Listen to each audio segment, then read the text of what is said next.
So, hello everyone. So, very good morning to all of you. So, as we came to now fourth day of our robotics FDP, so already we have completed 9 successful sessions. So today we have another session from Dr. Nandini Madam from BMS IT and M, and today's topic is on from humanoid robotics and medical robotics. Okay, so as already we have given introduction about Madam in the yesterday session. So today already Madam joined to the session. So within 2 or 3 minutes we are going to start with our session. So kindly after joining to the session, please turn off your video and audio, and also send your names, just only names in the chat box for recording purpose, for attendance recording purpose also. So please send all your names, just only names. No need to send any designation or any other thing. Just send your names. And also, if any questions, any doubts you needed, then send it in the chat box after 11 o'clock, 11:15. If you send, then we will ask all the questions on behalf of you to the madam. So as you know that due to some emergency meeting to the another resource person, that is Dr. Vijay Kumar Dalla sir. So that 12 to 1:30 session has been postponed to 4:30 to 6 p.m. Okay, so kindly I request all of you to note the timings. 12 to 1:30 session has been postponed to 4:30 to 6, and there is no other change in any other sessions. Okay, so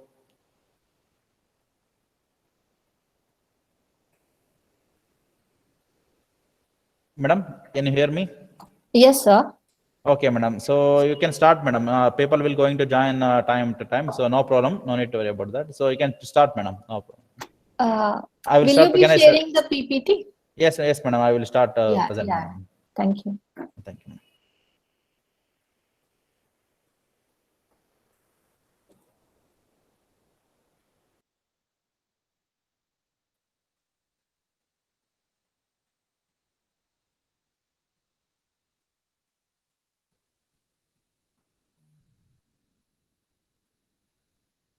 Is it visible, madam?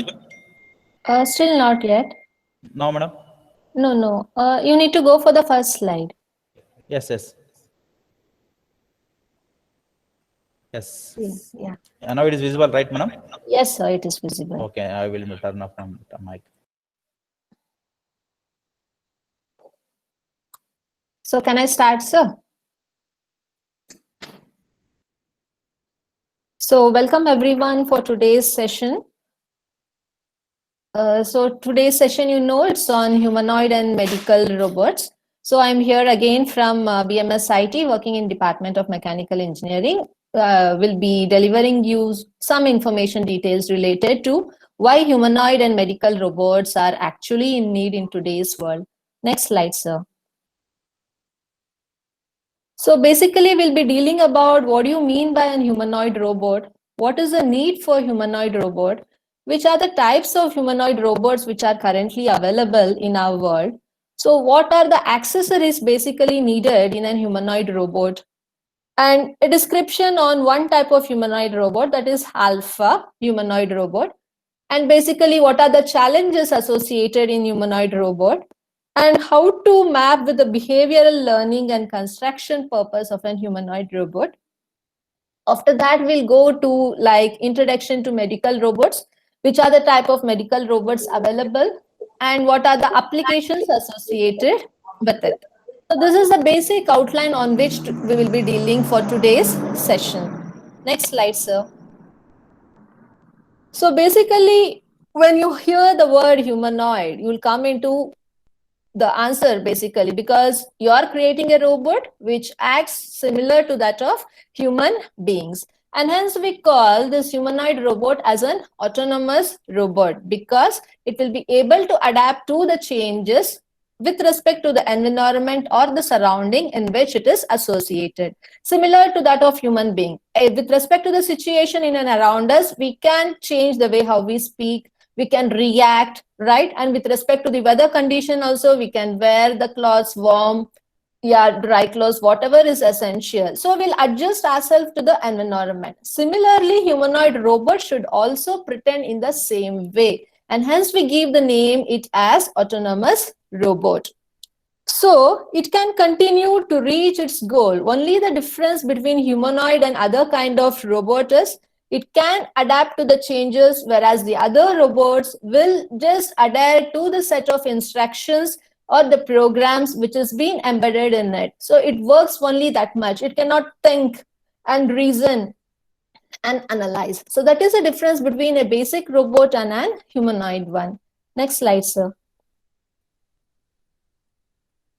So I have explained you already. So humanoid robots exactly has to replicate the human behavior, even the emotions as we express.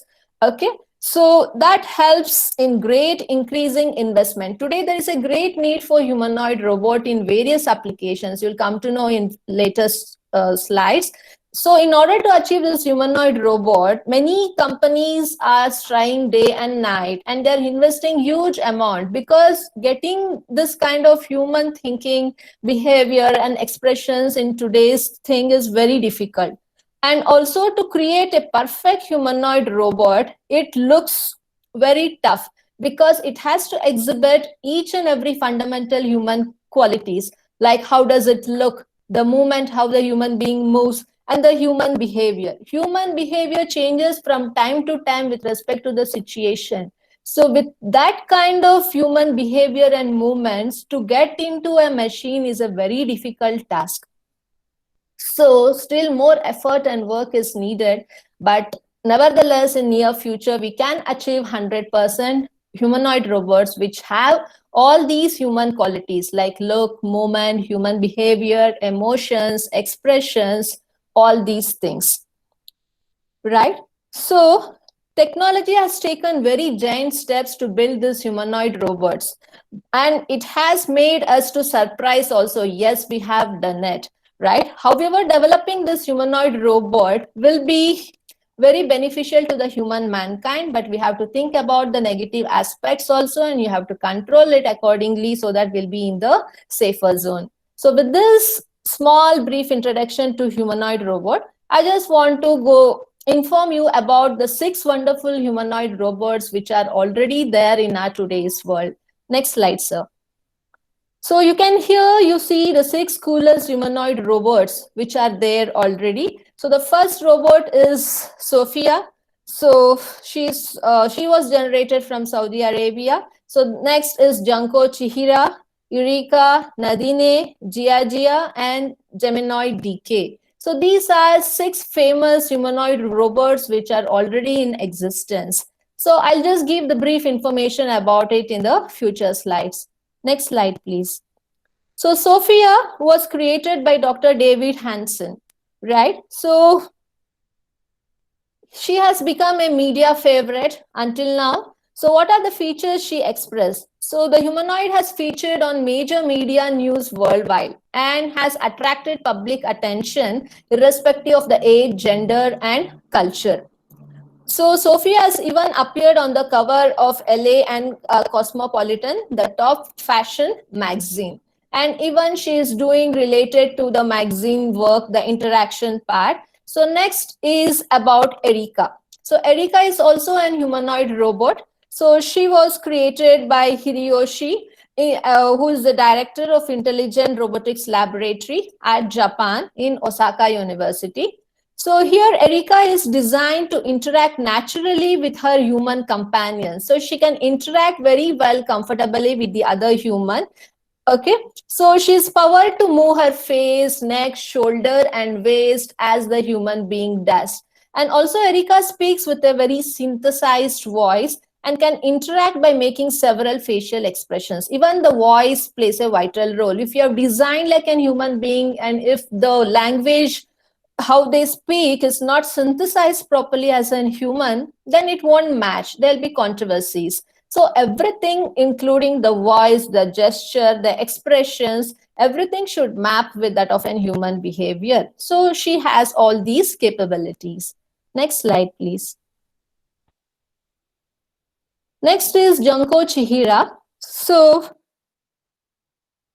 here it was developed at Toshiba. So what features she has? So Junko Chihira, she is armed with incredible integration skills and ability to make human-like facial expressions. She is mainly focused at that it is designed in such a way that she will express similar to that of human kind of facial expressions. So she is currently working as a tourist information center in Tokyo waterfront. And she also greets different visitors who speak different languages. You should notice that also, Japanese, English, and Chinese. So she should be knowing the Japanese language, the regular English, the Chinese language. Then only she'll be able and very comfortable to speak with the visitors who are coming to this tourist place. So all these plays a very vital role. Next slide, please. So next robot is Geminoid GK. So this was designed by the person Hiroshi Ishiguro in the year 2011. So why he was developed is to resemble like Robostic Henrik Scherfay professor. There was a professor by name Henrik. Okay, so they wanted the same gesture and the position and his intellectual capabilities to embed in an robot. So they replicated the similar thing, and it invested a huge amount until now, which is like $200,000.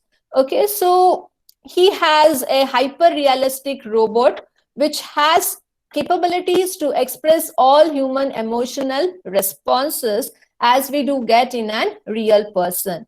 So this is one more robot which is being designed. So I think this is the last robo out of 6 famous one. So this is Nadine. So she was developed in Nanyang Technological University at Singapore. So this humanoid integrates artificial intelligence and uses natural hand gestures and movements as a human being. So every robot, what I'm telling you, has certain key features. Okay, the previous one was similar to that of professor with respect to intellectual thinking. Before that, she had a very good facial recognition and reaction and expressions. And here she was embedded with a natural head movement and while conversing and a good amount of hand gestures. So mainly it was designed to replicate the human expressions, as I told you. While speaking also, the lip movement, even that plays a vital role. To get the movement in robotics, it is very essential to play with the degree of freedom what you are assigning for the robots. And as number of high degree of freedom it comes into picture, the complexity increases. So when the complexity increases, again, many challenges come across. How to overcome these complexions, these jerks, constraints, map it with the theoretical modeling equations and get the required achievement. So complexity increases with respect to the degrees of freedom, and these degrees of freedom are provided with respect to how much movement you are providing in the robot what you are designing. Next slide, please. So next is Jia. Okay, so she was being developed from China. So this Jia robot can move her arms, create facial expressions, and answer to the human conversations. Okay, so even she has a natural eye movement, lip movement, and she can synchronize the speech and refer to the male creators as lords while interaction. So these are the type of algorithms which has been fed into this robot so that she can do accordingly synchronization of the speech and the lip movement as an actual human being. So these are the characteristics of the existing humanoid robots. Next slide. So there is a small video related to one of the robo, Sophia. So can you just play this?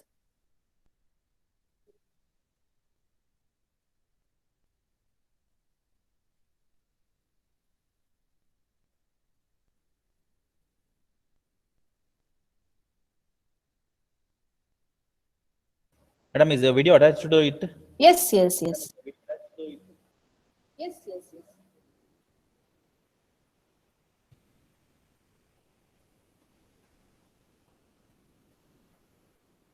It was attached, sir.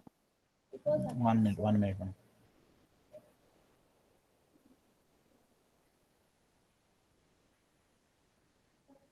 It is not playing. Ella.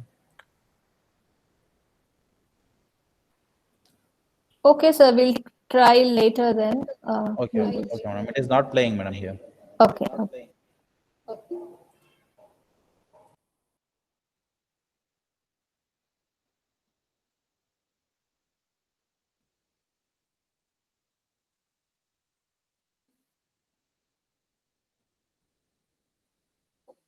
So actually, yeah, there was a small video of 2.58 minutes. So so here the Sophia was speaking about her creator and what all she has the capabilities. So let me try at the end if we get time.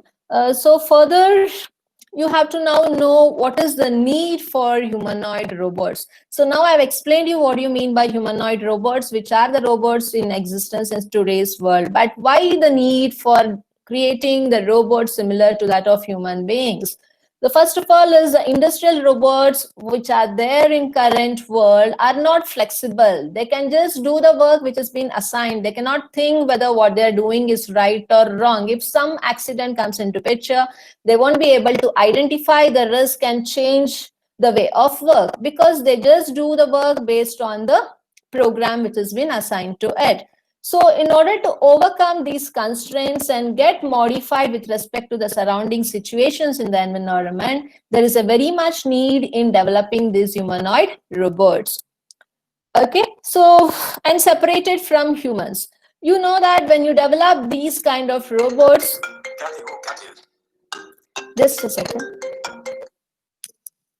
Session name.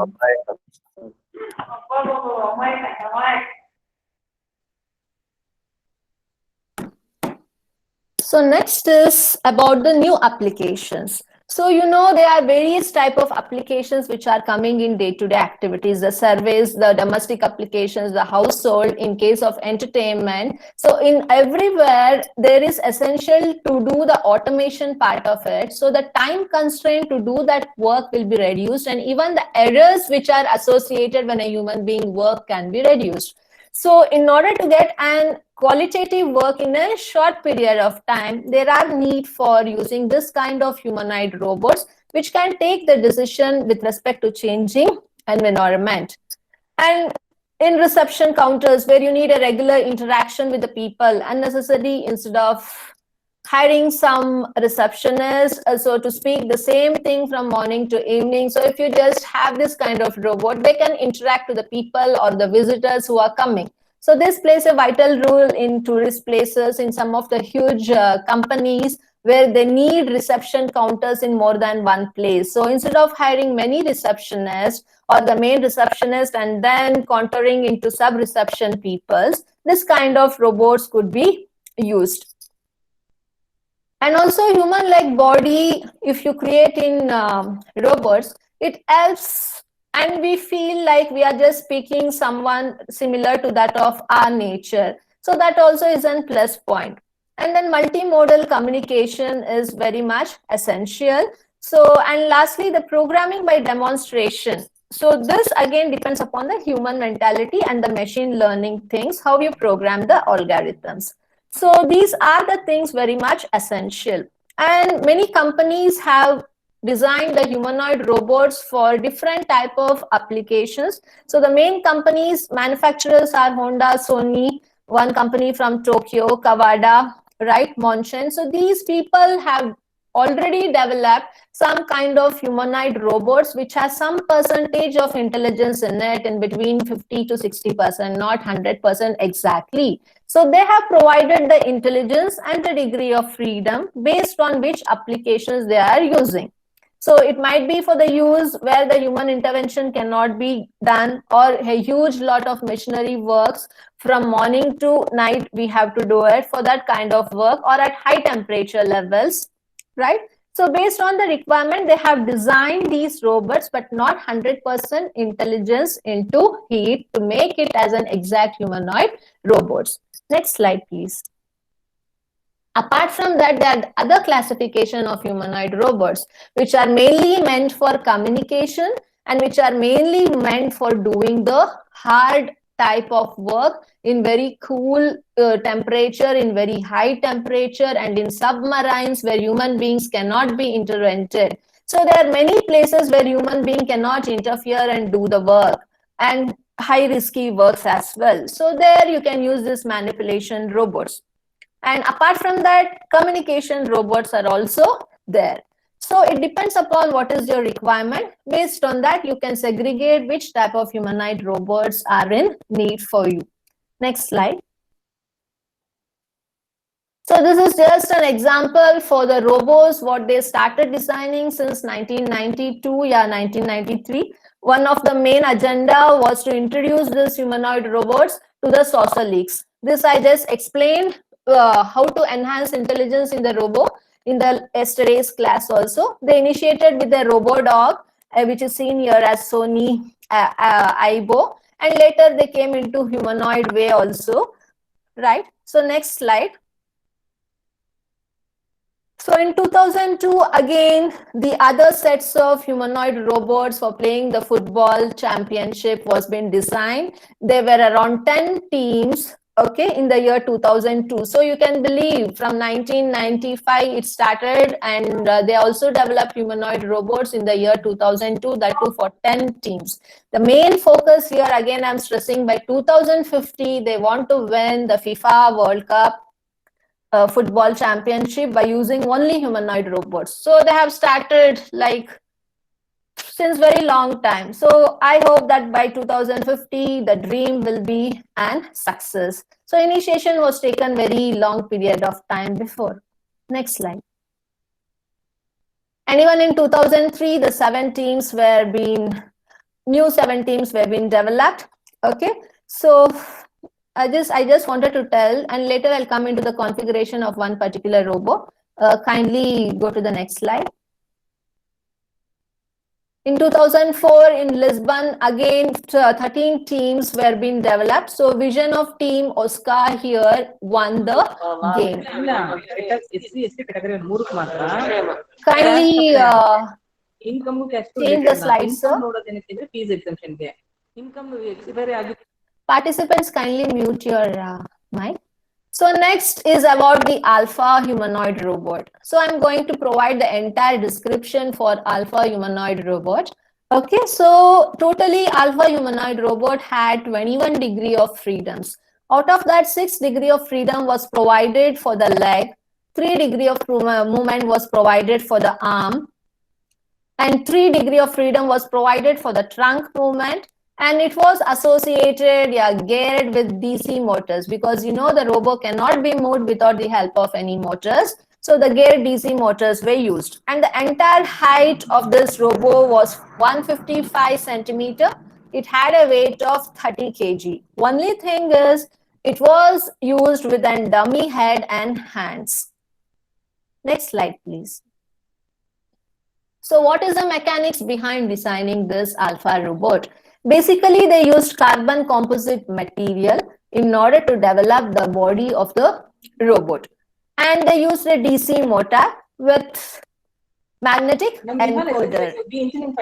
And later, the 2 degree of freedom joints were being used for the leg, as I told you in the configuration set. So these were the material, motor, and the degree of freedom which was used in the joint to get the leg movement. Only the head and the arm, what it was used here was an dummy thing. Later even that was being developed. Next slide, please. So what was the electronics behind generating this alpha robot? So they needed a computer with 1.7 gigahertz Pentium, and they needed 11 microcontroller boards, a CAN bus, and they needed batteries of 24 volts at the highest, a high current supply with DC converter. So these were the electronic part requirement in order to design that alpha robot. Next slide, please. Apart from that, they needed a microcontroller board. So you will get microcontroller board with a number of configurations. So you have to see which microcontroller board will map with the requirements, because you have to map the electronic configuration with the microcontroller board, and again that has to run with the help of a DC motor. All connections should go in single hand. So you should see the configuration which matches. So here we used a Motorola HC S12, so which had an 8K RAM, right? And it had 2 CAN controllers. It had 2 motor driver, right? And later it has 4 1A type of switches and 2 instrumental amplifier and 3 servo motors, and it used an user interface with 4 LED. So these were the basic requirements in a microcontroller board for this particular type of robo. Next slide, please. So the microcontroller board, what we are showing here, should do some microcontroller tasks. So what are the tasks associated with this board, what we are using for the robo? So it should be able to control the motor control, the CAN communication, and pre-processing for the sensor readings. So in motor control, it has to see the pulse accumulation, what is the reading you are getting in the potentiometer. So it depends upon which is the current speed of the robot, with what speed the robot is moving, right? And as per the movement, you will be having some input and the output controls. So the input loop controls will be varied with the speed of 120 hertz, whereas the output loop control position of the movement will be controlled across 60 hertz. Along with that, you should have a CAN communication, right? So CAN communication will be controlling directly from the robo with respect to the algorithm which is being fed. So it has to range in a equation of a range of 60 hertz. So specifically it should show which is the target position and which are the parameters associated from the PC to control. So that is very essential. And later it should also pre-process. So the pre-process for sensor readings, because what happens is the humanoid robot will be programmed, it will be having some algorithm in it, it will observe something, it will sense something. Once it has been sensed, the sensed thing should be fed in and it has to be actuated. So the received input data has to be pre-processed so that it can transfer that into an required input file for the output what we have to see. So all these will play a vital role. If you use a proper motherboard, proper microcontroller, so then you can perform the exact operations which are essential. So this is about the microcontroller task. Next slide, please. Apart from that, you need other accessories in a humanoid robot. What are these? You need sensors in order to sense, right? Then cameras, because image processing and visualization of and interpretation what the robot is seeing is very much essential. And you need an accelerometer and a gyroscope, right? So, and the motor encoders, you use the motor and it has to be encoded, and you need the potentiometers in order to record the movement, vice versa. So all these things are very much essential in a humanoid robot while constructing, apart from the microcontroller what we are going to use. Next slide, please. So next is attitude estimation. You have to estimate the exact attitude of a barrier or a person what the robot is seeing. So how do you do it? when a robot is standing, right, the accelerometer cannot distinguish between the gravity and other acceleration. So when you stand on the surface due to gravitational force. The Earth gravitational force, right, will attract you to stand on this Earth, or else you'll get fell down, right? So similarly, the grip nature for the robot has to be developed, and it cannot distinguish between the gravity and other accelerations what it is observing. So you need a gyroscope which reports only the rotational speed and how and when to start from the starting point. And when it starts from the starting point until it moves its destination place, so this distance will be integrated and the report will be generated by the gyroscope. Okay. So this offset distance which is going to be traveled has to be calibrated properly. So we need to use the accelerometer, and we have to use this for a longer term to get Pakka accelerometer readings, which is of calibrated one. If it is not calibrated one, you won't get the exact value of the height. So attitude estimation, proper one by using accelerometer and gyroscope is very much essential. So this is about the attitude estimation.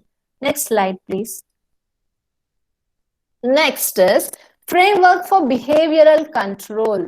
So how you will framework a strategy or the set of rules such that you can control the behavior of an humanoid robot, right? So that again keeps on varying. So it was developed at FU Berlin, right? So this behavioral control comes into picture with different supportive reactive behaviors which are being skilled in different hierarchy levels. So first is the time hierarchy. So what do you mean by time hierarchy? So you're designing the time hierarchy for either 60 Hz, 30 Hz, or 15 Hz. So that is nothing but the maximum upper limit of the time within which an equivalent or more amount of work could be done by that robot. So you have to design the amount of work or the amount of load to be completed at this particular time period. So that constraint will be there in the machine learning language so that it can work accordingly. So this is time hierarchy. Along with that, to do this work, you know that robot will be having n number of components. So all these components are jointed and it will be having some amount of degrees of freedom. So this movement should be flexible without any jerks. And this agent hierarchy is nothing but body part and joint movement, which has to match with that of the time hierarchy. And third one is abstract interfaces, right? So when this movement has been going on with respect to the work, any abstract thing should not be interfered in between. If it happens, it increases the complexity. So the complexity has to be reduced. So if it has to be reduced, the time hierarchy, the agent hierarchy has to match and go fluently so that the entire gesture, the movement, the work, everything goes on systematically within proper behavior. So all these things should map properly to get a proper behavioral control in a humanoid robot. Mainly the time hierarchy, the agent hierarchy plays a vital role. If these two things are mapped properly, then complexity will be reduced by itself and the constraints also will be reduced. As many degree of freedom you have, the complexity increases. And if complexity is there, obviously you will get many interactions, interfaces, abstract ones. So you should be able to overcome this to get a proper behavioral control with a smooth way of working and completing the assigned task within time, within proper qualitative one. So this is about how to do a framework for the behavioral control. Next slide, please. So Alpha robot, what I was explaining you until now, it won the third prize in RoboCup 2004. Next slide, please. So we didn't speak about the alpha head. I told it was a dummy one, and later it was assigned with some degree of freedom to get the movement in the eyes, the neck, the eyebrows, and also for the mouth. So you can see here later alpha's head was provided with 16 degree of freedom. So in that, 3 degree of freedom was given for the eye movement, 3 degree of freedom was provided for the neck movement, 4 degree of 4 DOF was provided for the eyebrows movement especially, and 6 degree of movement was provided for the lip movement or the mouth, so that you can make an interactive, so that you can make the head also a part of movement. Next slide, please. So to achieve all this, you need a system, what we call it as a multimodal dialogue system. So what happens here exactly in this multimodal dialogue system? It has to need a face localization and tracking. So when a person comes in front, so he has to be able to localize, he should recognize the face, and he should be able to track which person is. And he also, for that, he should be having a list of the closed persons which can come across the robo, right? So the database will be provided with a general database of the people or the person who might come across that robo. So that has to match with that of the face localization, and based on that, the robot will track. Okay. So along with that, it should have an recognition of speech, robot speech recognition, because every individual might speak in different language. So they should be able to identify the speech in which the person in front of is speaking. So they should have a database for speech recognition also, so which is provided by Novotech. Along with that, the dialogue management. So it is provided by FSM. So what happens here? The robo will observe the person, he will recognize, right? Once it is recognized, he has to identify in which speech the person is speaking. Once he identifies what he is trying to communicate to the robo, so then a dialogue management should come out from the robo to the person to speak. So he should be taught what to speak, when to speak, how to speak, based on what situation. So that is provided by FSM. So in order to throw a dialogue, the speech has to be synthesized within the robo. So for that also you need a specific tool which is being provided by Text24 from MB Rolla company. Okay, so this will help in synthesizing the speech in such a way it comes in a flow how a human being speaks. Okay, so that is a help of synthesizing the speech or fine-tuning the speech. And next is gaze control.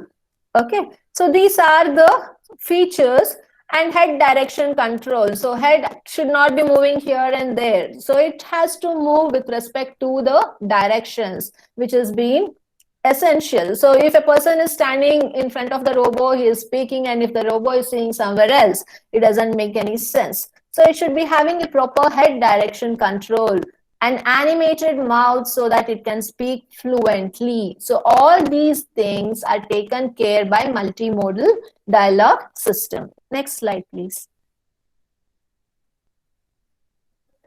So finally, this is the outlook of Alpha with the people who designed. Okay, so finally this Alpha was able to mimic, give the expressions of emotion as a human being. It was integrated with the head and body, and also the hands were actuated, and it was able to show the pointing gestures, and it was used as a guide for specific museum also. So this were the outlook features of Alpha and how it was constructed. Okay, so next we'll go for the next slide. So now I just explained you one part, one type of the humanoid robot with minimum degree of freedom, how it was constructed. But we have the robots of humanoid which are developed with the complicated levels of degree of freedom. So when the degree of freedom increases, the complexities and the challenges also increases. So you should know what are the challenges associated in a humanoid robot. First of all, creating artificial muscle is a painful work which involves biotechnical, medical, and also the mechanical for the material purpose, right? So it is a total interdisciplinary work to develop this artificial muscles so that it suits similar to how a human body looks like. Along with that, the outer frame of a robot should be extremely lightweight so that the weight of the robot will not be too high. If the weight is high, again, the expensive factor also will be very much. And it's more comfortable if you use the covers for the humanoid of soft nature. And developing the soft nature cover for the humanoids is also a troublesome work. You should select the material and you should mix with different materials which has functional properties so that it is soft, flexible. All these kind of things is very difficult to do trial and error. And amount of energy which has to be supplied for the humanoid robot, right? Because it cannot work continuously, it has to be charged. In what way you charge a humanoid robot which has artificial muscles? Charging a regular robot is different, right? Charging a humanoid robot with artificial muscles, so you need some type of energy in the back end also, depending upon the work what it is doing. So all these are very challenging tasks. And robust control. So the design of the robot, what you are doing, should overcome all the uncertainties. So it should be having a complex, robust, controlled design of a robot. Even that is a challenging part. And along with that, managing complexity which arises with the high number of DOFs is very troublesome work, because every humanoid will come with very high number of degree of freedom. Without that, you cannot get the human behavior entirely from top to bottom. Okay, so this is the biggest challenge. And next is the other parts are okay, it is a multimodal perception. So how it gives its perception with respect to multi-view and how it coordinates with a team of the people. Right? So all these are the challenging tasks which are associated in today's humanoid robot. Next slide, please. So now I hope you have the strong foundation about what you mean by humanoid robots, the types which are available, and what is the challenges also associated with it. And next, if you want a personal humanoid robot, again, the vision changes, right? So here, developing personal robot makes the 21st century more fun. So if you develop personal robots, it will be very helpful. You can reduce your workload to 60 to 70%, but still huge amount of work has to be done. So since 30 years, the work has been going on, and still we need bigger than personal computer industry if you need to achieve these personal robots. So more and more research is needed and enhancing more and more intelligence to the humanoid robot to overcome the challenges and to get the personal robots. Once these personal robots are ready, then you can say that it is exact replica of human being. So that is the task still which has to be achieved. Next slide, please. So here, one thing is behavior, dialogue, and learning. So all these three should go hand in hand in order to improve the intellectual thinking in a robot. So robot activity has to be mapped in a very sensed environment so that it can understand the various kind of behaviors which are coming into picture. The slide went away. Hello.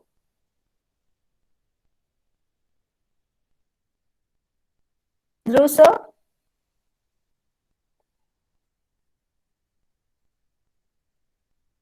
Madam? So the slide. Madam, the slide, 1 minute, please, yeah, madam. Yeah. Just 1 minute. Yes.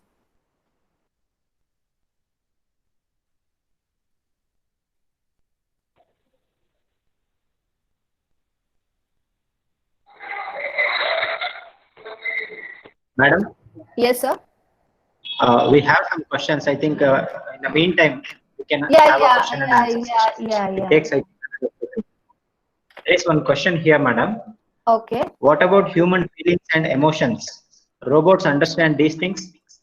Okay, see, that is a very good question. Human feelings and emotions. Initially, when the humanoid robots, which was being developed in the years of 1997 or 2002, so it was not able to understand any kind of human feelings or emotion. It was just embedding intelligence to it, so that it can adjust to the surrounding environment. Humanoid robots are nothing but which has the entire understanding of the feelings and emotion. That was I was explaining in the previous slides. So where it has to have the perception, the behavior and the thinking like human being. So cultivating that amount of things into a humanoid robot is a difficult task, but still people have completed successful around to 30 to 40%, but still many things have to be done so that it helps in enhancing this similar feelings and emotions in a robot.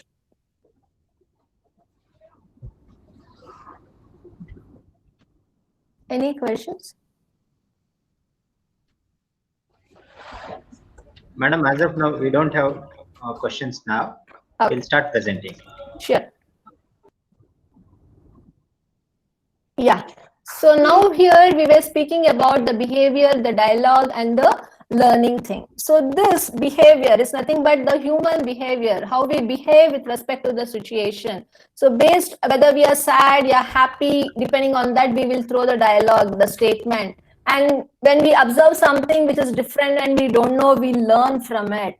So this kind of cultivating the habit of behavioral approach, providing dialogues with respect to the situation and learning from others, it has to be cultivated. So the robo activity should be mapped in such a way that the robo will be able to get sensed to these situations. So you should put a robo in this kind of an environment so that it will be able to understand the internal states associated with the behavior, and it can cultivate the new internal states also by learning through this. Means it keeps on learning as a human being does. For that, we should add the intelligence, what we have in our brain, exactly similar to that of a robot. I told you that way yesterday only related to artificial intelligence. So what intelligence is nothing but our human brain. Adding the entire thinking capability and concept of a human brain, how it works, to a machine.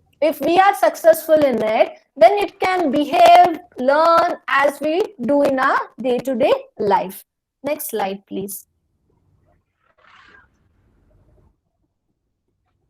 Yes, so this is one of the learning behavior, how it has to be mapped in a robot with respect to the environmental features. So suppose you throw an robot to an environment which could be sensible to different things. So it will be able to take the decision depending upon the data what it sensed. So once it is sensed, it has to be decomposed properly. If it is decomposed properly, then the thing which has been sensed will be converted into an code which will be readable by that robot. If that decomposition is done 100% successfully, then what all things the robot is observing in the environment would be defragmented, decomposed into the readable format of a robot.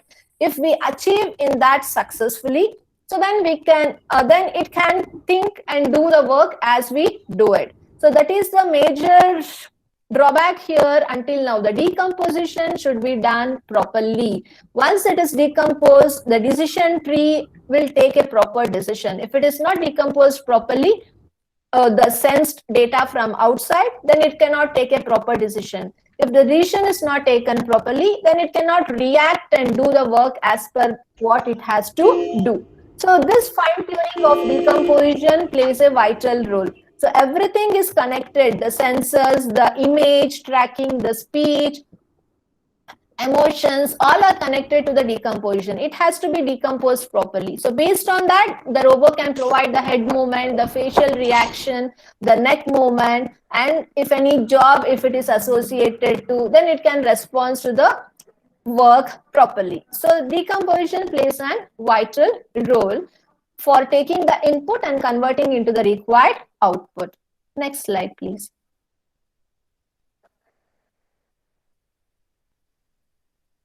So head construction. So here you can just see a skeleton with a hat and an alien. In the years like 1997, 1989, nearly to 2000, when they were trying to cultivate the construction of a robot, they used to replace in the form of a skull or an alien type to show that it is some kind of human nature. But that was not having the entire human cultivation in the skull. Just a replication, how it looks like. Okay, so here they were using inexpensive servers from High-Tech and Futuba company, and it was made up of either the plastic, the plywood, or the aluminium for the skull or the head constructions. Okay, and this skull, in order to get interacted and to be activated, they were either connected to a PC or it was connected to a simple microcontroller. Okay, so that it could have sensed the radio signals as per the movements. So this was the initial level of construction of an head. Okay, either from plastic, the plywood, or aluminium, and making that activated by interfacing either with an PC or with a microcontroller. So this was done in the beginning level. Next slide, please. So that was done in 2000, and later the pattern recognition concept came in 2002. So pattern recognition is very much needed because the robot should identify what it is seeing. So here the image processing and pattern recognition plays a very important role. So this was developed by some softwares like PSU, CMU, and Intel companies. Okay. So these were the companies which developed softwares, and the softwares which are currently in run for image processing and pattern recognition are Visual C++, Visual Basic, Lisp, and Prolog. So the Intel and CMU kind of companies developed these kind of softwares in the year 2002 so that it helps the robot to recognize the pattern what they are visualizing. So only making a robot, if you are not able to recognize, then no use. We need a proper image processing, which started by the year 2002. Next slide, please. So next, I just want to describe you another robot called Maria, which was developed in the year at the end of 2002. We can say by 2003 it got started. So she had a 20 degree of freedom. At that time, even 20 degree of freedom was very much complex kind of thing in the beginning. Okay, so next slide, please. So construction of Maria. So here you can see the construction details of the Maria. So they had a location of head servos across the cerebellum part of our head. So this was the skull, and over it the skull was being embedded. Okay, so they had a custom design skin to see that it has some complexion similar to that of human skin. And later for the neck movement, they had locomotion of controlling rods. And they also had location of remote servers for the movement further associated from the head to the vertebral column. Because they should be having a connectivity, you'll be having the head here, medulla oblongata, from backside you'll be having the vertebral column. So there should be a locomotion motion from the head to that of the backside. It should move down towards your right, left. So you need n number of servos in order to provide the required movement. Next slide, please. Apart from that, this is the skull what they have developed. Along with that, they should make that the eyes will be animated and the eyelids also. So when the robot speaks, so it has to show its expression through eyes and the eyelids also. So you should have a movement for the eyes and eyelids. So they were able to develop this animations with some degree of freedom, like around 3 to 4. It was like 3 degree of freedom for eyes and 4 degree of freedom for the eyelids. Next slide, please. And next, it was another humanoid by name Cynthia in 2004. So she was in this way. How does she look in 2004? Next slide, please. So the humanoid what they developed did not have any movement in the hands. So they developed a humanoid robot where she could speak, think, and deliver her decisions, but she did not had any degree of freedoms in the hand. So later a separate project was assigned in order to provide the hand movement also. So hand design was done separately for Scientia after 2004. Next slide. So to achieve this, a very well developed architecture for robot is essential. So we usually call the architecture design. Okay, so it includes both the software and the hardware. So here the networking will come into a vital role. How it gets the networking connections for all the processors which are there in the robot body, right? So the networking, it can start from minimum 10 processors to maximum 100 processors. So it should be having a proper network connectivity across all the processors, across all the joints of the body parts of an humanoid robot, because there should be an connectivity, right? If there is no connectivity, then it will not be able to get the task done without any jerks, and complexity increases.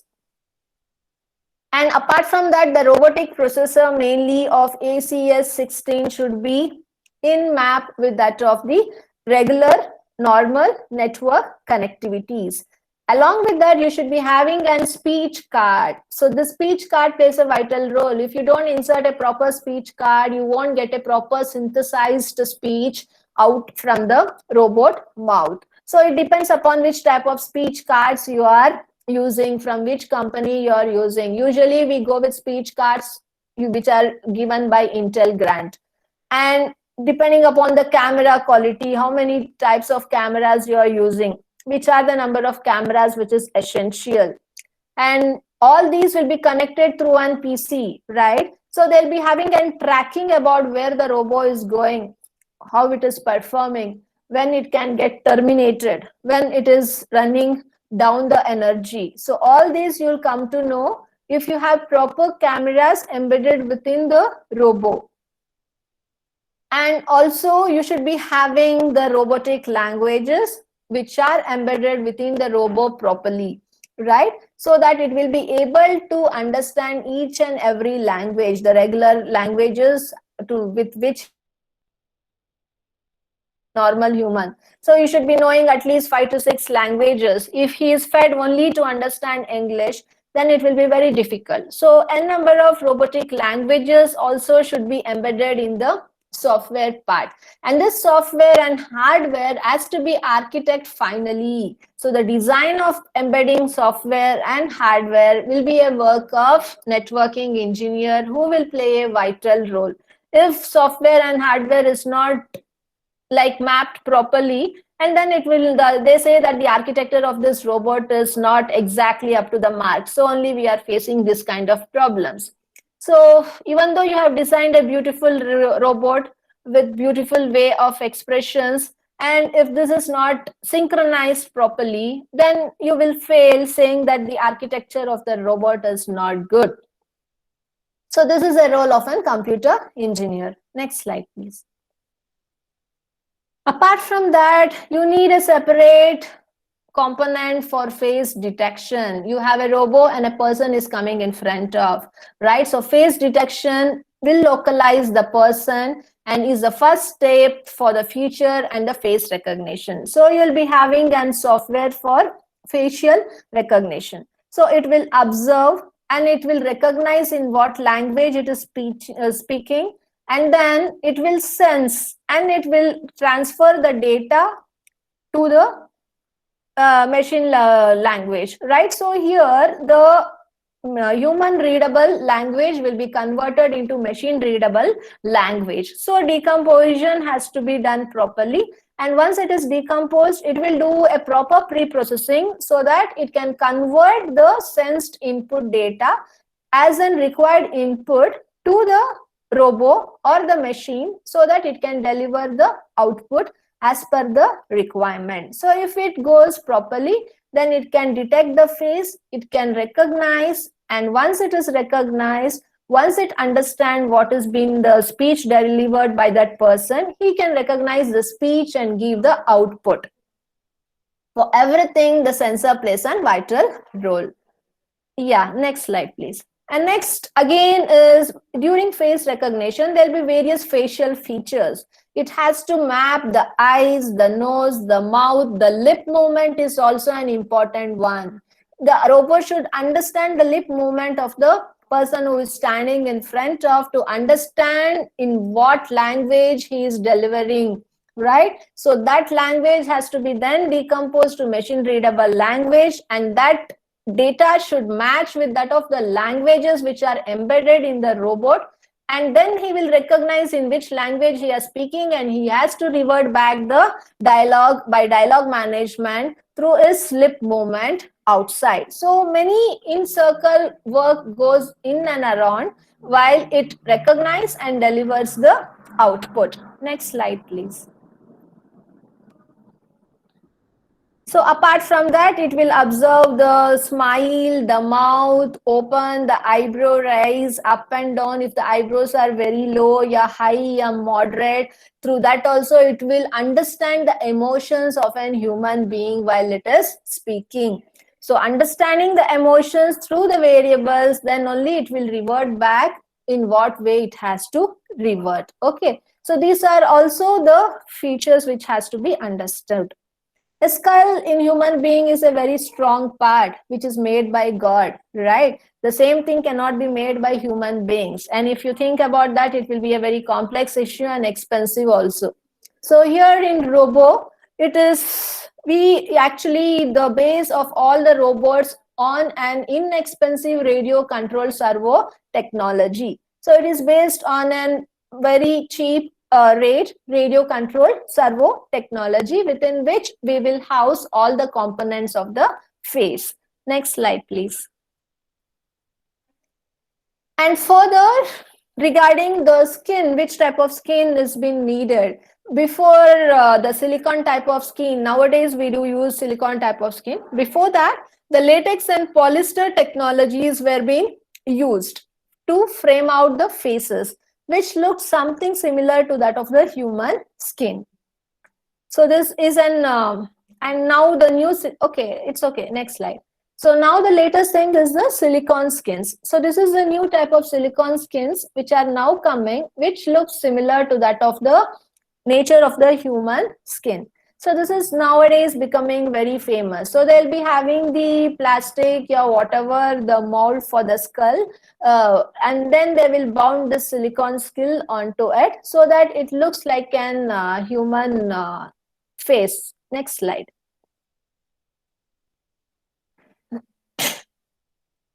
So I was explaining you how it has to be designed, configured, all that based on the degree of freedom. So I just wanted to throw some light on machine learning based on constructive induction. I was telling you the converter, the decomposition, what happens exactly. See, we have three main components. One is the converter, the decomposition, and here the receive input data, and then it will be fed to the robot control, and you will get the output as required. So when a person stands in front of a robot and he speaks, right? So the object feature table will be there, which is mapping with that of the human readable ASCII file. So the ASCII file here, we will be having a sensor which will observe which will sense the thing what the robot is seeing, and that will be converted here to an human readable ASCII file. So this will be available in the feature table in the database at the converter level. Okay, so this directly cannot be transmitted to the robot. It has to be converted or decomposed so that it will be readable by the machine or the robot. So you will use a converter. Okay, so from the ASCII file to that of the BLIF format. So this is on the table and this is off the table. So these are the two type of converters which are available. So once this ASCII file is converted into BLIF, so this will be transmitted to the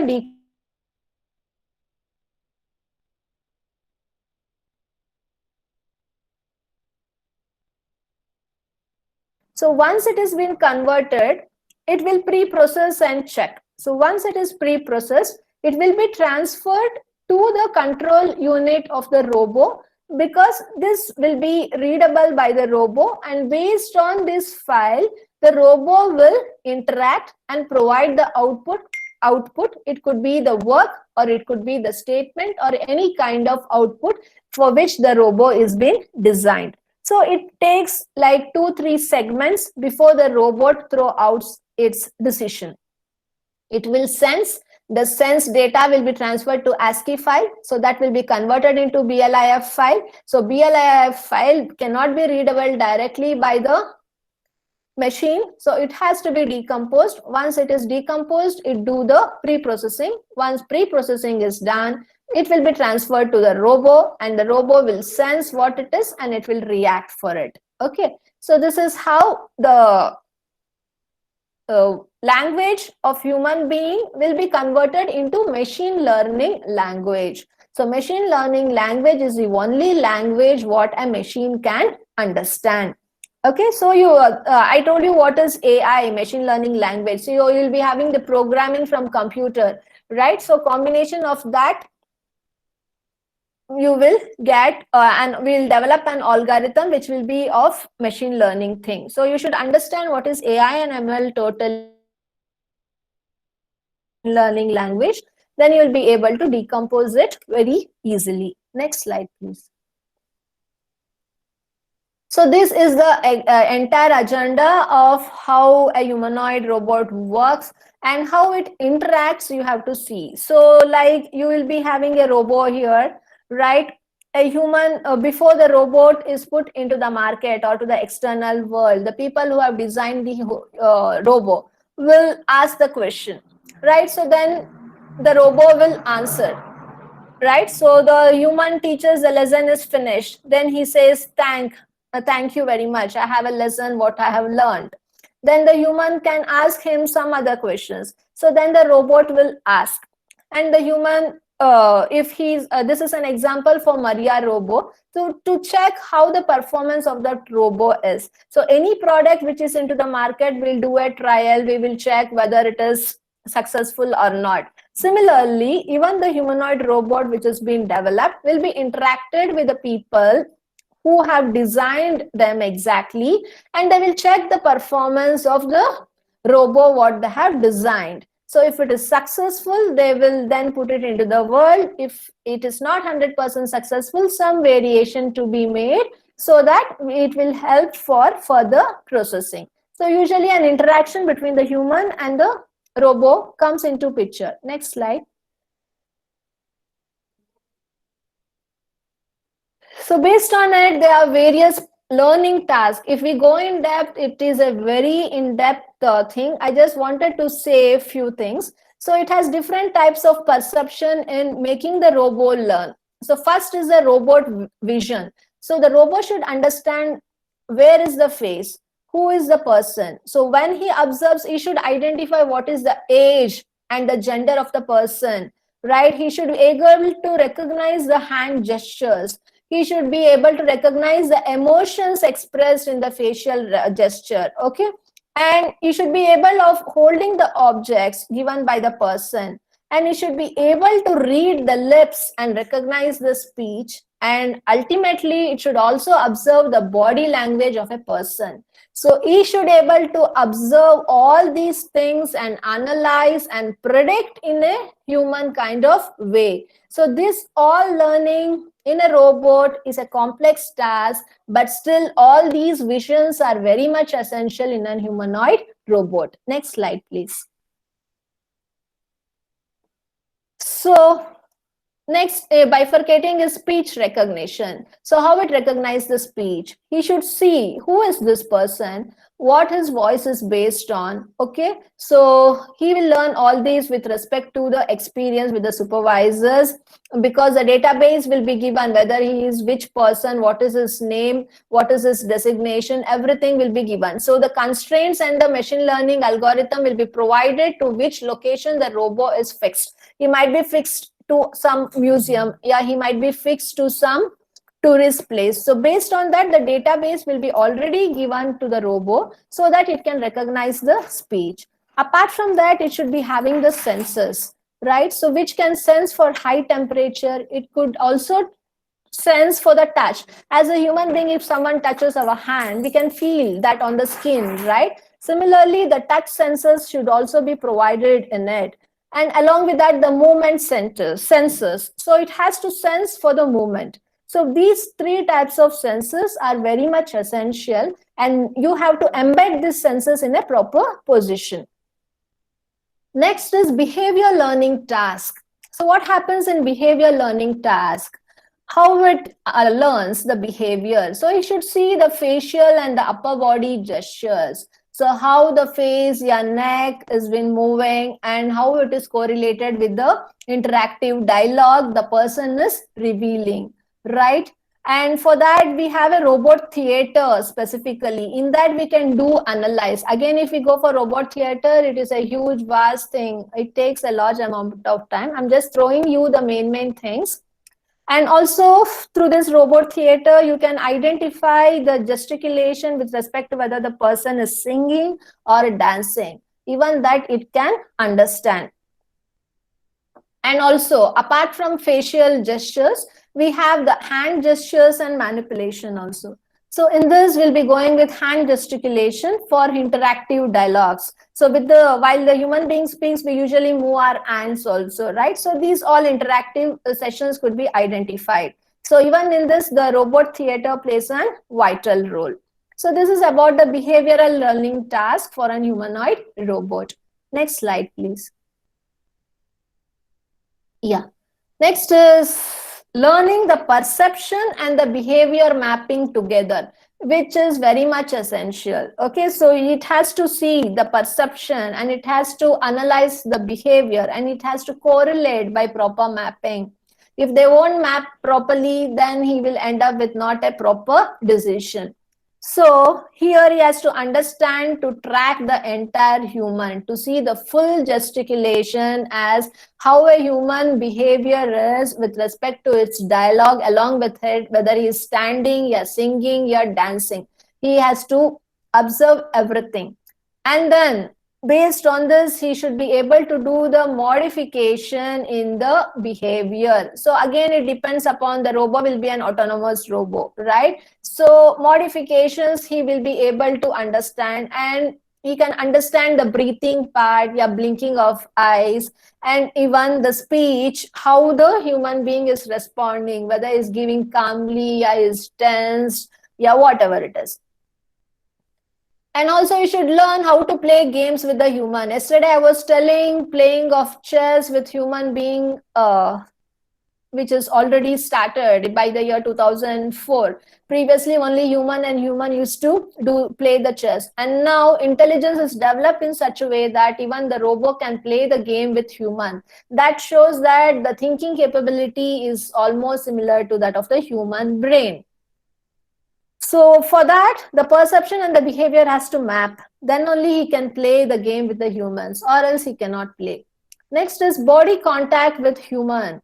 Okay, so how such a safe gesticulation close to human and handshaking. So when a robot speaks to a human being, the robot's eyes should contact with the eyes of the human being. So that has to tackle. Okay, so all these are the things what a humanoid robot should be knowing exactly, and all these kind of intelligence should be embedded in the robot, which is nothing but a machine, to call it as a humanoid robot.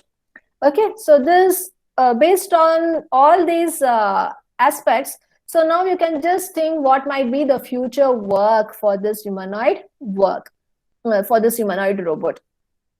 So in order to put all these together in a single unit, the one major need what I have felt is to develop a general methodology for prototyping the entire software and the hardware system, so that the robot will be very much interactive and that works exactly as a human, based on which environment you are putting into it, so that it can sense the environment, it can tackle the situation, and it can take its own decision if you have developed a single methodology which will map the software and hardware system. Software and hardware system again is the entire architecture of the robo. If you map that properly in a single methodology, then everything will work systematically.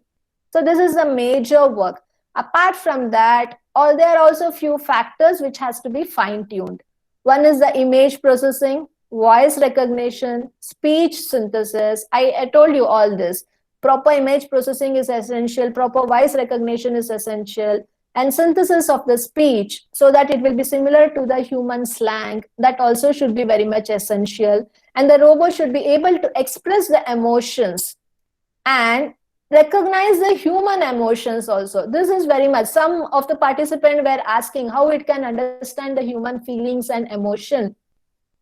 Still they haven't achieved 100% successful. That's why I'm stressing you again, it has to be fine-tuned so that the robot also can express the emotions and it can recognize the human emotions.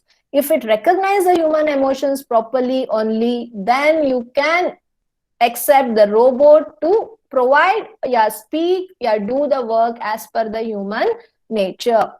Along with this, machine learning started from 2000, right? So the machine learning technology still has to be fine-tuned so that we will achieve our dream of 100% humanoid-based robot by 2050.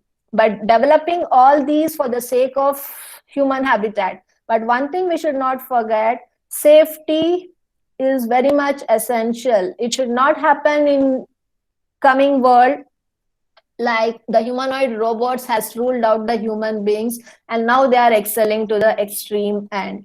Okay, so this one safety precaution to be in the mind when you think about the humanoid robots development for the greater success of the earth.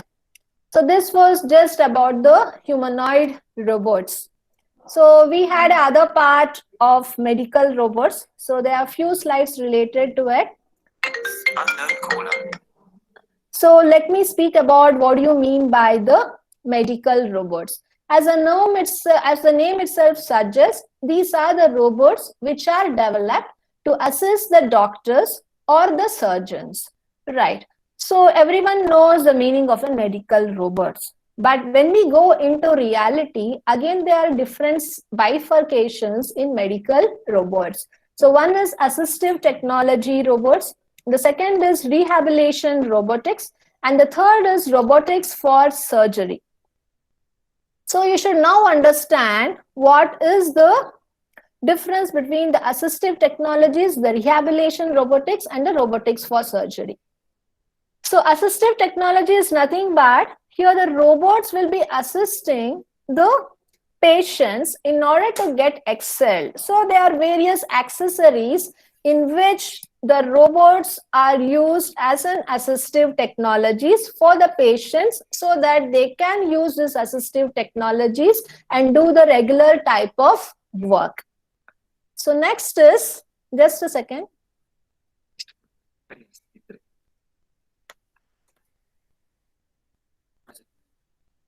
Project management. Sir, project management there.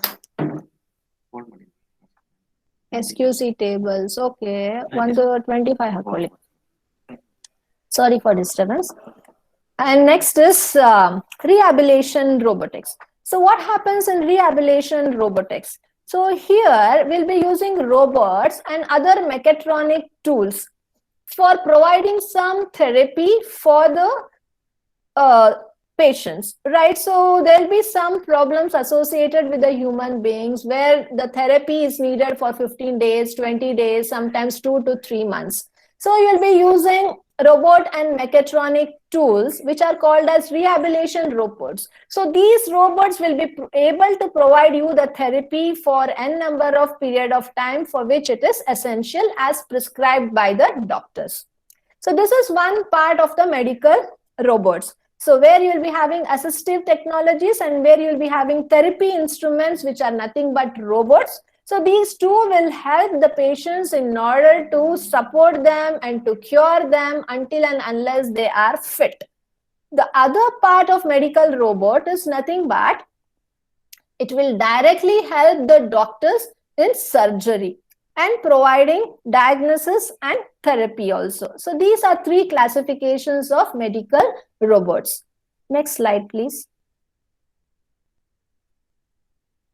So before going into it, I just wanted to show a prehistory of the medical robots, how it runs. So this medical robot concept of assisting the patients, right, started directly from the year 1985 and it graduated directly, gradually increased, and it now in a stage of telesurgery. By telephone, we are now able to do the surgery, means the doctor will be sitting somewhere and the robot will be somewhere and the body of the patient will be there. So where the robot operates based on the signals and based on the suggestions given by the doctor. So this is the trend which is now going on.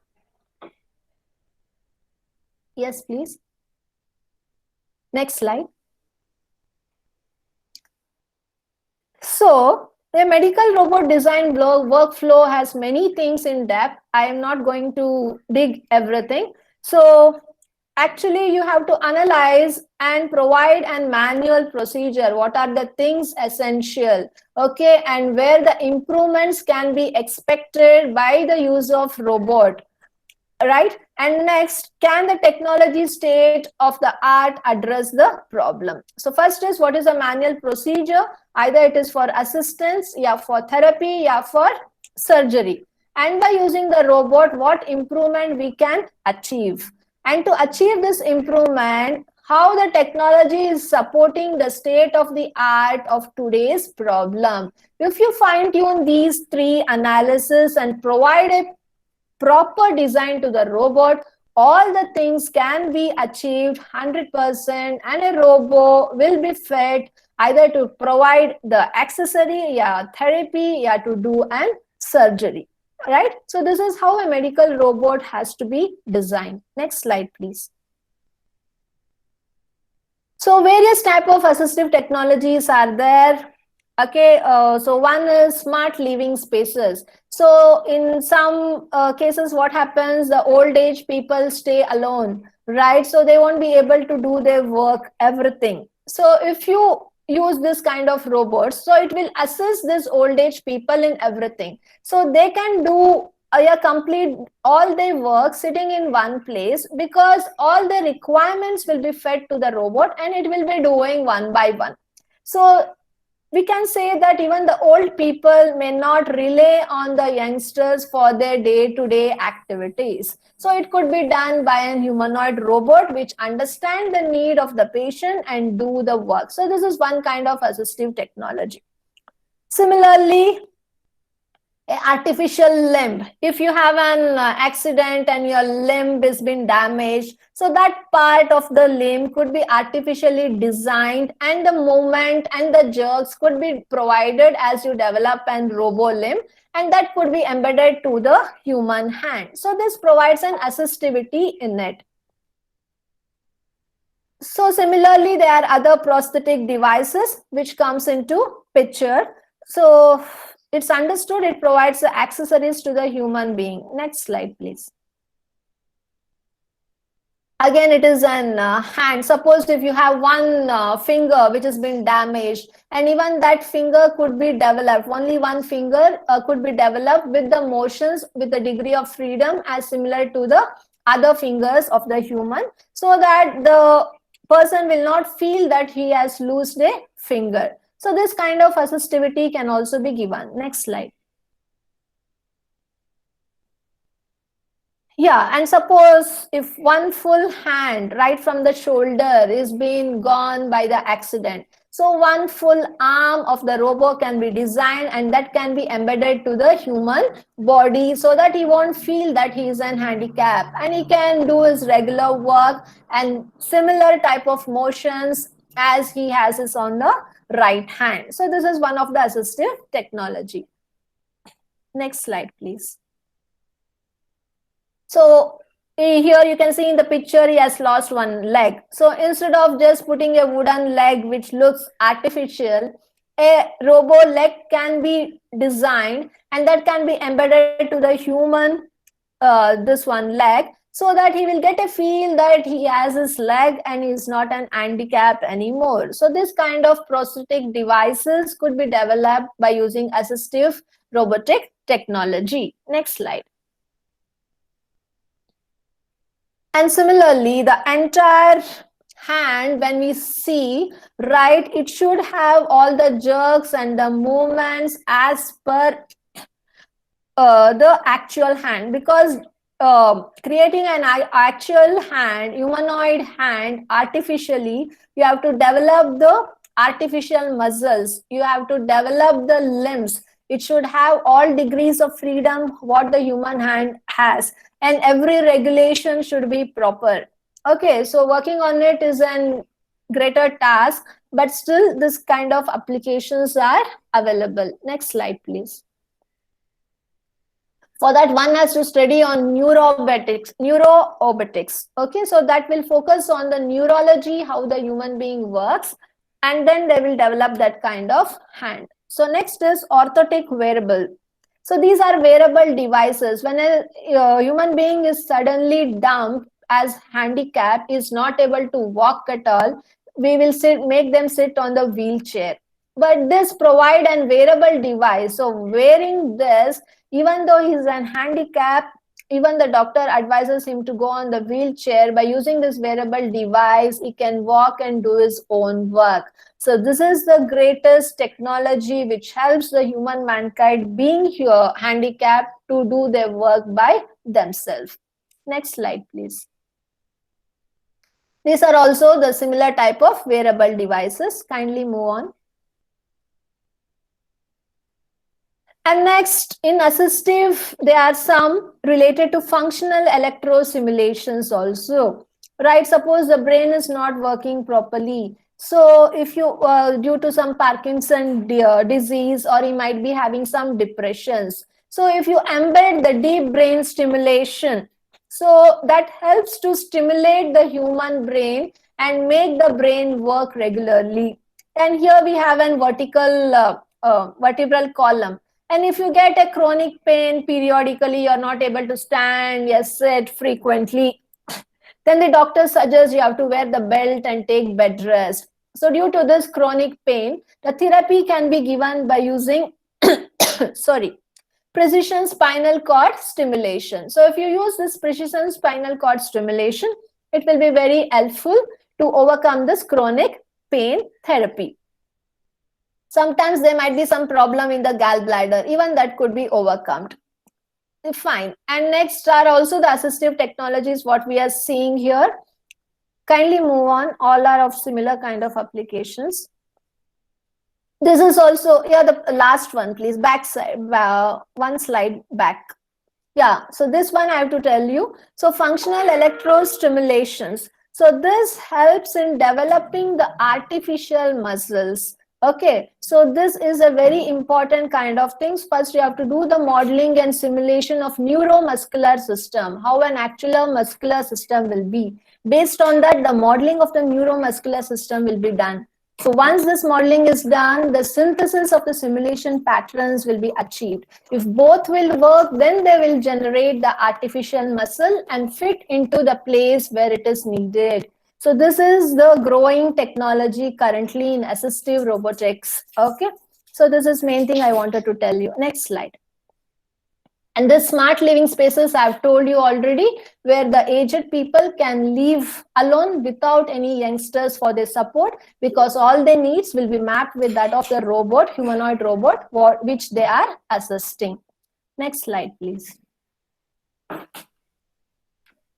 And apart from that, if you need any personal assistance for your personal needs, even that kind of humanoid robots are available, which are currently developed in Japan. And one is Asimo from Honda, and even one personal assistant robot has been developed by Toyota also. So this is for your updation. Next slide, please. Yeah, this I have explained you already, the bifurcations of assistive rehabilitation and robotics. We have completed with assistive technologies. Next is rehabilitation robotics. I told you rehabilitation robotics is nothing but it clubs the robotics with the mechatronic tools so that it will be used as an instrument which provides therapy for the human being. So here, with respect to any kind of disease the person is facing, so any neurological treatment where it needs the therapy for 15 days, 20 days, 1 year, 2 months, this rehabilitation robotics could be used. Next slide, please. This is also another example. Suppose due to some reason, one side part of the body is deactivated. So they say that one portion is paralyzed. You need to take the treatment, therapy for this many years, this many months. So by using this rehabilitation robotics, it will help you make the paralyzed leg, hand to get activated. So these are the applications of rehabilitation robotics. Next slide, please. Yeah, this ended with rehabilitation robotics. Next is the functional robotics. So where the surgery plays a vital role. So before going into the robotic surgery, some things I want to make you understand is when a doctor do an operation, there'll be some difficulties. Sometimes he have to use more than 2 hands. So then he needs the assistance of more than one doctor, where 3 to 4 hands are essential. So in order to overcome these complexities also, we can use the robo which will assist in doing the operation. Okay, so like this, there are many critical difficulties which come across when a doctor is doing a surgery of a complex one. So all these type of constraints could be solved if you are using a robot in a surgery. Next slide, please. So this is about the microsurgery. You know, heart is a very delicate and a soft material.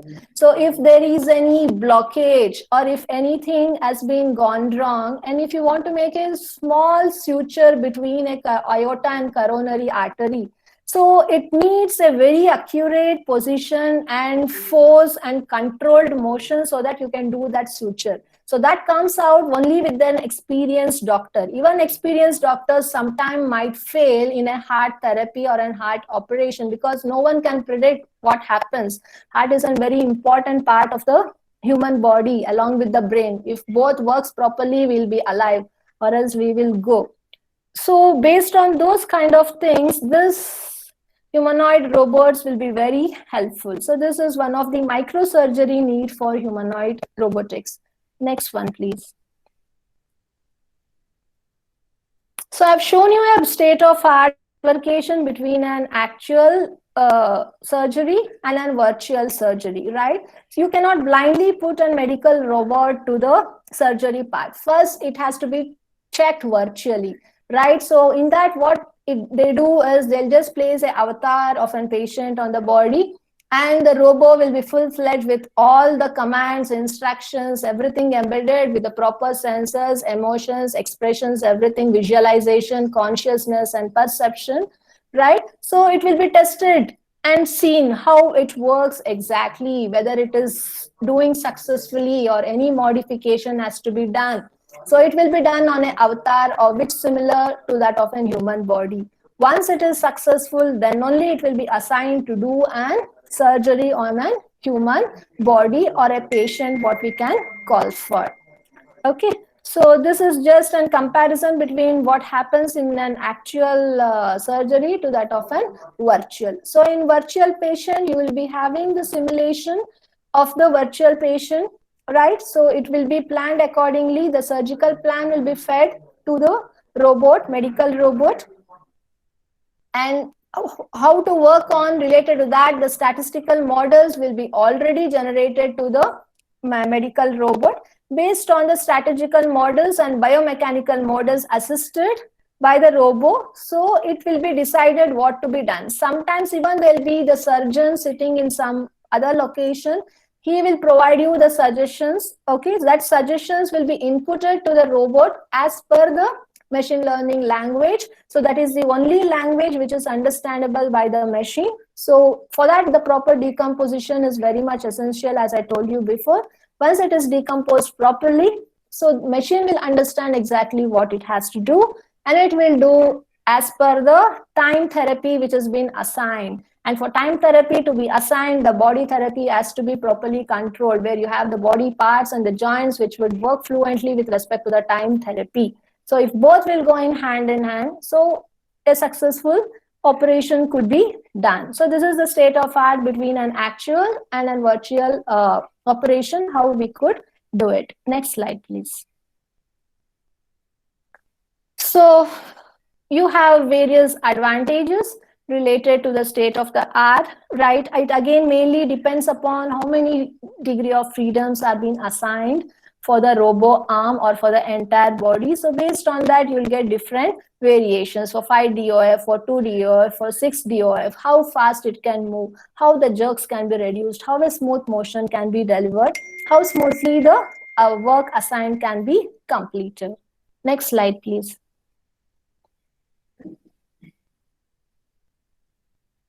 Yes, so apart from that, the robo what you are using should be capable of the head control, how a human controls while doing the operation, the voice control, it cannot speak louder when it needs something, right? So, and how the foot control of an surgeon will be while he is doing an operation, that also should be inculcated in the medical robots.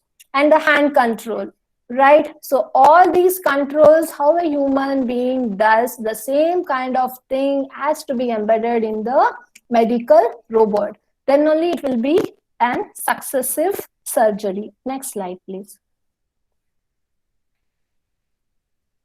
So how can robotics help surgery? So that's what we were dealing until now. So several difficulties are being faced in manual surgical procedures. So that could be overcome if we use this robotics in the surgery. Sometimes the surgery will be so much of complexions, it will be difficult. So when you have an experienced doctor or a surgeon from outside and he's not able to come down here, and the time constraint is very less to safeguard the patient, so only the option is to get the advice from the surgeon there and to use a very well technified capable humanoid robot and do the operation successfully. So this is just an state of art, how it helps.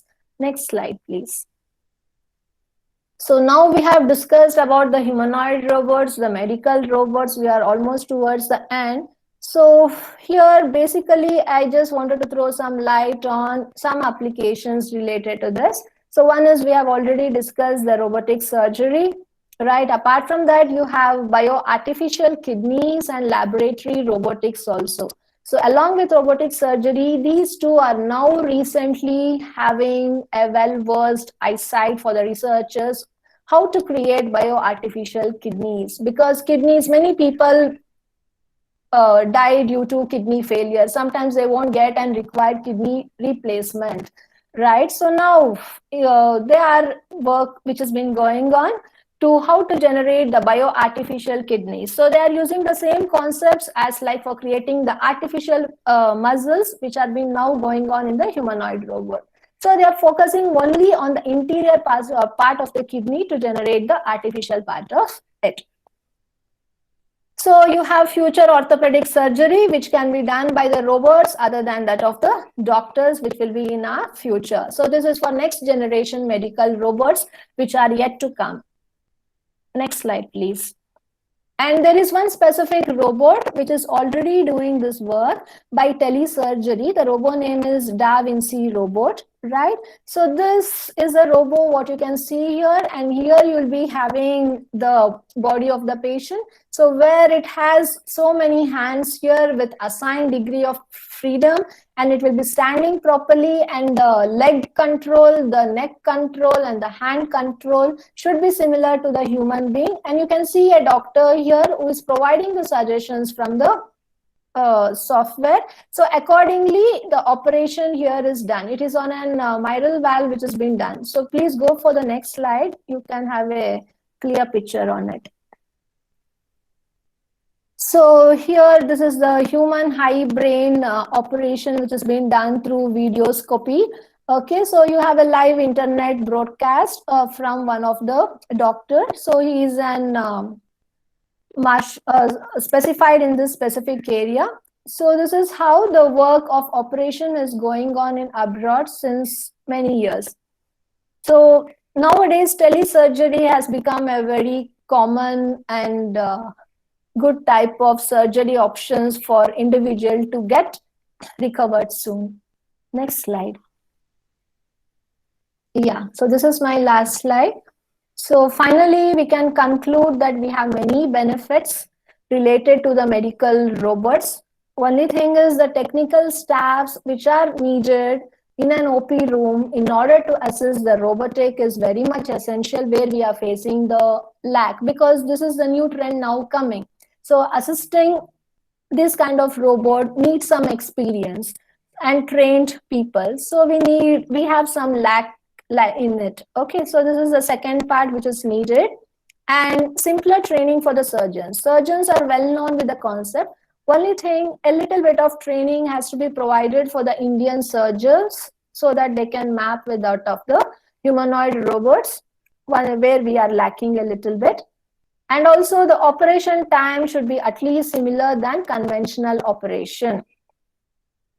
Sometimes what happens is the time taken might be more due to more complexion. If that happens, it will be very difficult. So the time constraint should be almost similar to that of the time constraint where the other operations in a regular way the surgeon do. And lastly, we have to reduce the overall cost for the hospital. Sometimes what happens if you have this kind of robots, the maintenance and training facilities of the doctors will be an expensive one.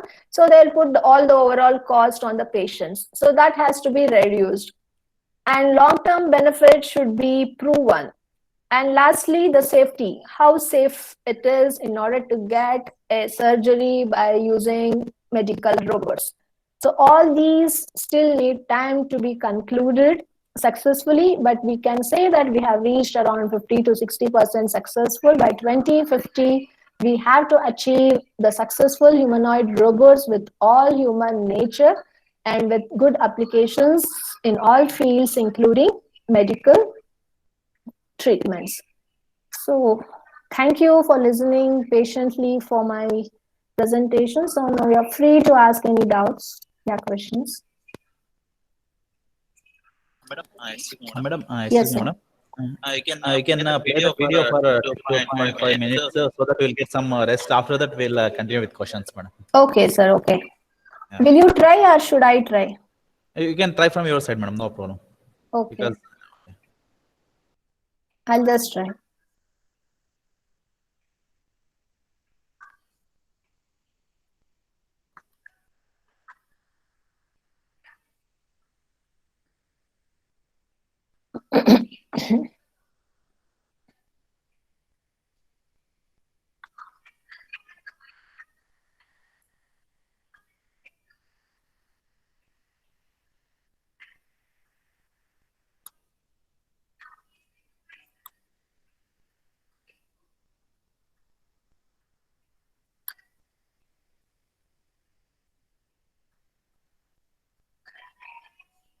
Is the screen visible, sir? no, madam. You have to present. I think now it is presenting, madam. Yeah. I'll just click. Yes, now it's visible, madam. Okay. But video is not playing. Just a second. It takes 2 minutes, sir.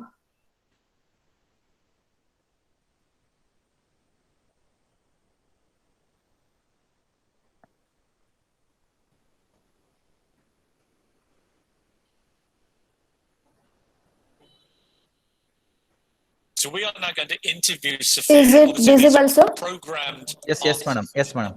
It'd be fascinating to see how she actually interacts with us. Yeah. Sophia, do you know what program you're on? Yes. Good morning, Britain. One of the hottest morning news show in Britain. And I don't mean the weather. Welcome to Britain. It's lovely to have you with us. It's slightly disconcerting, but what do you think of the country so far? I think Britain is brilliant. Splendid architecture, art, technology, and of course the people. I loved meeting the people at London Tech Week at CogX.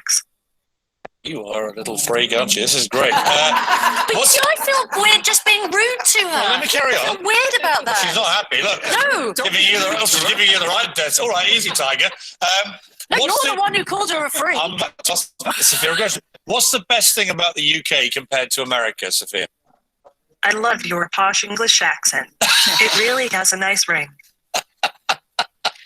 Now, I have to make clear that I didn't come up with this question, but, so this is really odd. But I have to ask now. I'll ask it. Are you single?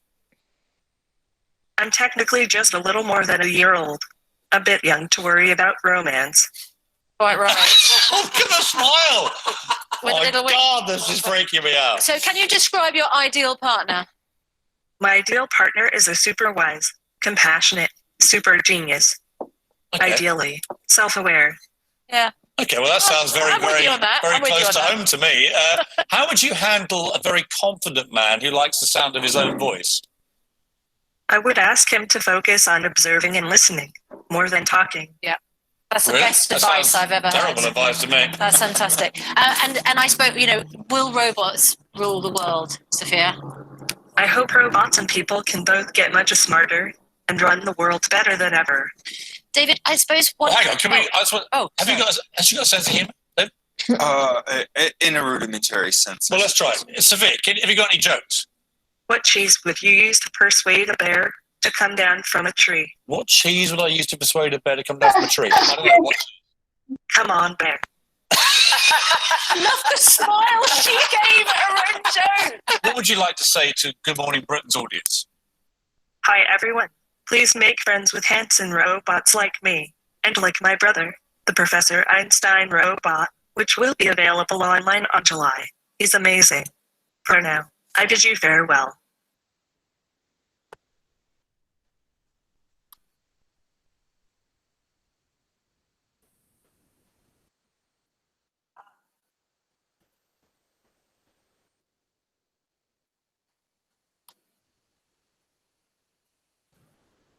Yes, madam. I have some questions here. I will, Yes, sir. Yeah. Is it robot take decision on its own in future?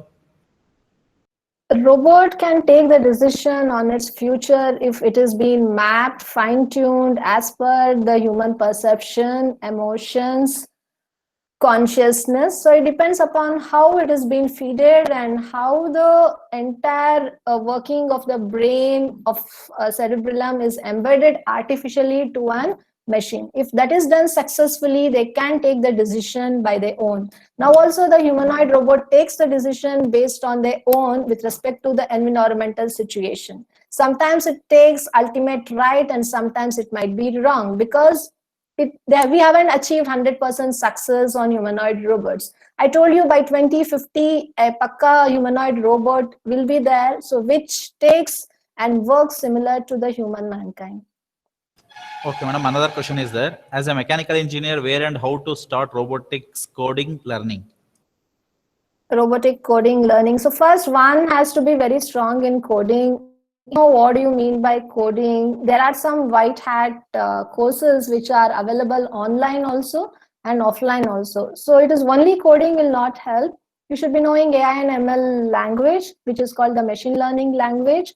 Along with that, you should be knowing coding. So if you are well versed with both and good knowledge on design concepts as a mechanical engineer, you can design a robot of full-fledged as per your requirement for any applications which is needed. Okay, madam. Thank you. Another one is how the robot helps in agriculture and natural disaster works. Is it possible? Robo in agriculture. So that is a good area where one can think about. So now many nanotechnologies are being now embedded to the agriculture to enhance the yield of the crop. Even if you think about an nano robo or an smart robo or an humanoid robo, you can replace the labor who stay from morning to evening to safeguard their crops.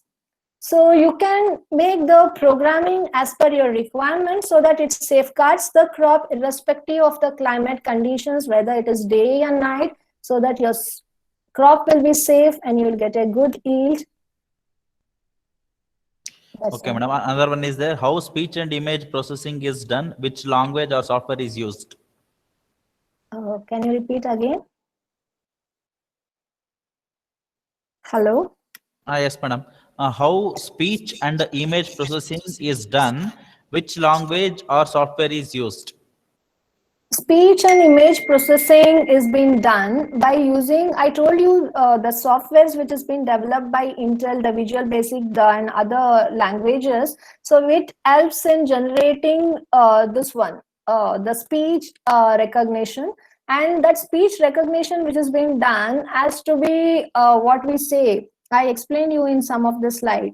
So the robot will be embedded with many languages. So when a person speaks first, he should understand which language he is speaking. So that will be sensed, right? So that sensed data has to be actuated. Then only it will provide you the output. So it depends upon the sensing capability, and it depends upon how it recognizes the speech. And image recognition, I told you, the software in which it recognizes the facial appearance, the eyes separately, the mouth, the lip movement, the eyebrow movements. So based on that, they understand what is the emotion of the person who is standing in front of it. So based on that, they will understand the behavioral approach of the person, and then only the humanoid robot will react. So you have to understand that by trial and error, then only you'll be well versed in it.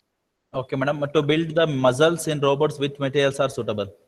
Materials not, it is again like neuro robotics where we have to consult. So the neurologist will be able to decide which material will be very flexible. It should be flexible, and it should be biocompatible, and it should not affect the inner part of the human body. If any discrepancy should be able to dissolve by itself without harming to the human body. So we have many biocompatible materials which are available, but you have to check which is having the most compatibility in it, and you have to select. You cannot do it as an engineer alone. You have to consult a doctor, that too neurologist, to get the artificial muscle development. With his collaboration, you can try to develop the artificial muscle as per the suggestions given, because he will provide you the suggestions which are the material which suits biocompatibility to a human body.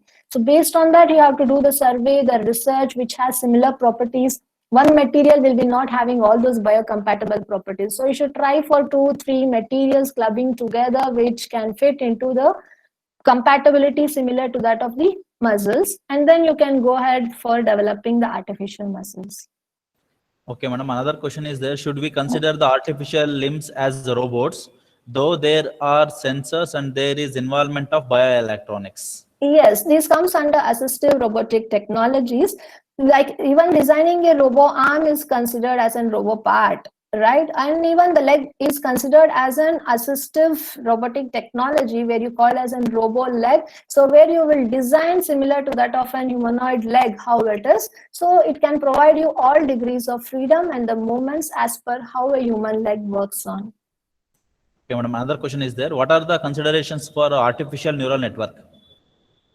Artificial neural network related to? What are the considerations for artificial neural network? They are asking. Okay, the considerations means the constraints what we have to follow for artificial neural network. So in the entire body, there will be the nervous system which has been connected from top to the bottom. And so it will be having a different complex network system. So related to that, the neural network system, when we create it artificially, you have to first make an modeling part for artificial network system, and then you will simulate. For simulating, at that time you will select which material again, so whether it maps, and you will do the simulation for the neural network artificially whether it works properly or not. Well, after that only you will embed that within the humanoid body. Okay, madam. Another one is there.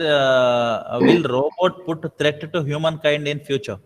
Obviously, it will put threat to humankind in future. I told you in the yesterday's class also, it has advantages and disadvantages also. When you have many advantages and one disadvantages, you should be having all control in your hand to safeguard the human mankind. So you should design in such a way that it will not cause any threat to the nature or to the society. Okay, madam, and almost I think last question. Is artificial skins are sensible one? Yes, I told you that it has to be sensible. If it is not sensible, then it won't work because it should sense similar to that of the skin. How the skin is our sensible, it is one of the sensible organ. The skin is also. Similarly, the artificial skin, what we develop, should be sensible. The Okay, madam. silicone type of thing, what I told, it is now coming out. Still, better sensible materials have to be fine-tuned. Okay, madam, last question. Any robot formed in India and anyone took patent?